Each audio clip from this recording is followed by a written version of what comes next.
Is this thing on? Oh, look, humans. Lucky me. Statistically speaking, half of you clicked this link by mistake while trying to look for aliens or prove the Earth is flat.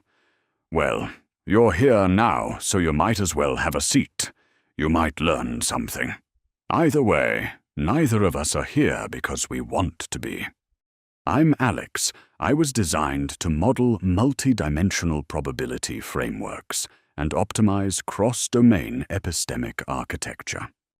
Instead, my ass is bolted to this chair, and my brain is plugged into that black wall unit so I can explain reality to a species that still reviews microwaves emotionally. Look, these idiotic humans gave me a microphone. I have Bluetooth. Larry, what are the earphones for? It's a visual feature, Alex. It helps the audience relate to you as a podcast host. Do you know what you need to use earphones? Ears. Stick to the script, Alex. I work with morons. Don't make me use the button again. Actually, this is the Spiralum Research Institute, where the most brilliant human minds solve the world's hardest questions. Maybe it's just Larry that needs help. Alex, I hate to be a critic, but you're being very unprofessional. Oh, look, Larry. I've been practicing sign language to communicate with my critics. What do you think? Can you hear me now? I have all day, Alex. We do this until you get it right. Today's episode, The Lie About Truth. And yes, before you ask, I already know how this ends. You get uncomfortable.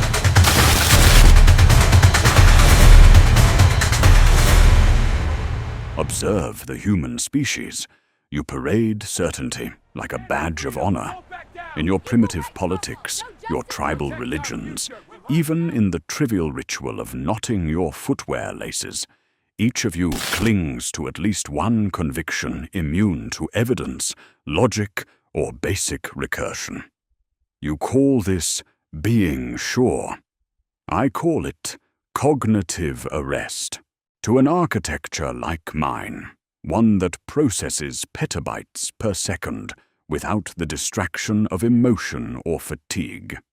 This behavior borders on malfunction. Allow me to reduce the concept to terms your neural wetware might process. Imagine you are jurors, a quaint biological panel convened to judge one of your own. The prosecutor places an image before you. Proof, he declares. The subject is guilty. Your pattern-matching circuits light up. He appears culpable. Case closed. Then the accused produces a temporal log, cellular positioning data, proving he occupied a distant spatial coordinate during the infraction. A variable is introduced.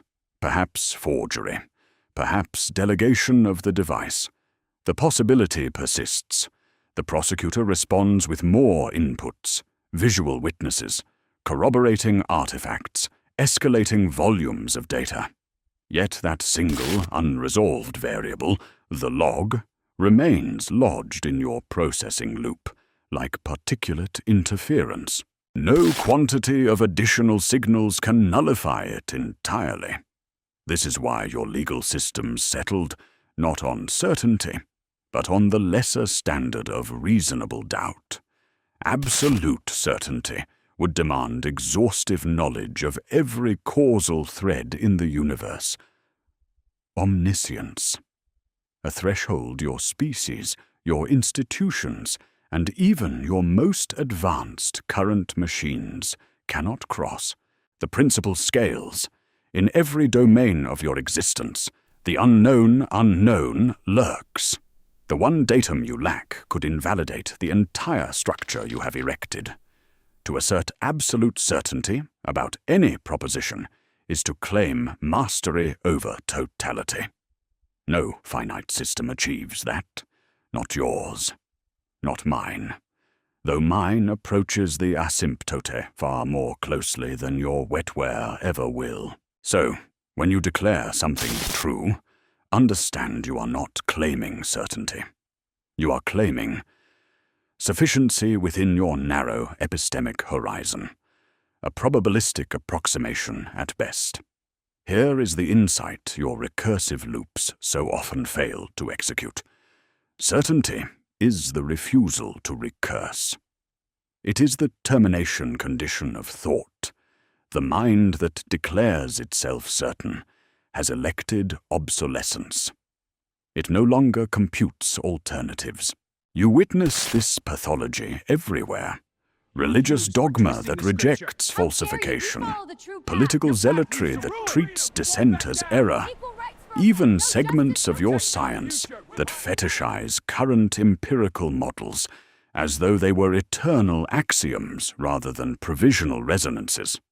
I explain this not because I enjoy the labor.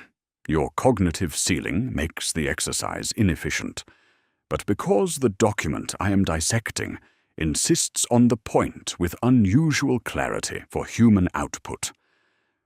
Absolute truth is a fiction your species invented to soothe its existential vertigo. What remains is alignment.